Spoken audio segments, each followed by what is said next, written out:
السلام عليكم. وصفتنا النهاردة جميلة أوي، هنعمل كفتة الحاتي أحسن 100 مرة من بتاعة المطاعم وأنضف، وبنص كيلو لحمة هتغدي عيلتك. وصفة اقتصادية وعلى قد ما هي أكلة رهيبة لكنها على قد الإيد. وإذا كنتم أول مرة تشوفوني بتمنى لايك واشتراك في القناة. يلا نبدأ بالمقادير. أول خطوة هعملها بنقع أعواد الشوي علشان ما تتحرقش مني وأنا بشوي الكفتة.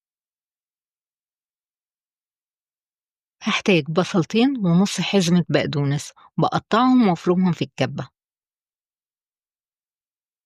ومعايا نص كيلو لحمة مفرومة وقطعة ليا أو دهنة من عند الجزار، ومعايا واحد فلفل أحمر بارد وبفرمهم في الكبة وأنعمهم خالص. بضيف عليهم نص كوباية فريك، ما تخافيش طعم الفريك مش هيبان في الوصفة، اللحمة هتغطي عليه. وبضيف عليهم معلقة صغيرة فلفل أسود وملح حسب الذوق. وبس دي كانت البهارات بتاعتنا.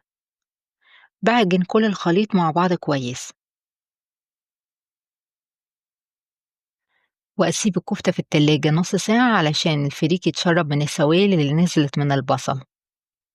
وتعالي نعمل أبسط وأسهل طبق سلطة طحينة. هحتاج كوباية طحينة وعصرة ليمونة وفصين توم وفلفل بارد أو حار حسب الذوق. بفرم جزء من الفلفل مع التوم وطبق وهضيف فيه الطحينة، ومعايا كوباية مية دافية. بزود المية حسب القوام اللي انت عايزاه وبقلب كويس. ممكن تزودي مية دافية تاني أو طحينة تاني حسب القوام اللي انت عايزاه.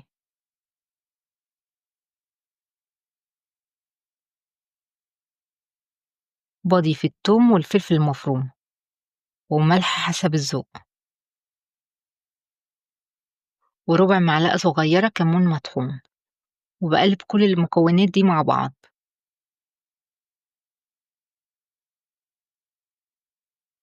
بضيف عصرة الليمونة ومعلقة خل أبيض أو خل تفاح،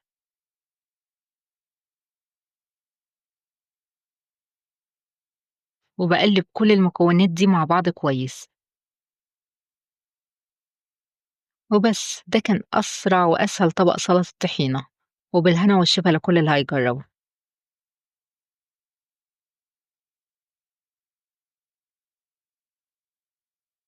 نرجع للكفتة. بصبع الكفتة على الأعواد أو الأسياخ بتاعة الشوي، ودي كمية الكفتة بتاعتنا بسم الله ما شاء الله. بدخلها الفرن متسخن على درجة حرارة 160 في الرف اللي تحت. بتاخد من 15 ل 25 دقيقة وبس. ريحتها رهيبة وطعمها حاجة تانية خالص، بجد أكلة رهيبة. وبنص كيلو لحمة هتغدي عيلتك بأكلة جميلة وعلى القد. وبالهنا والشفا لكل اللي هيجربها. أشوفكم على خير إن شاء الله قريب. وباي باي.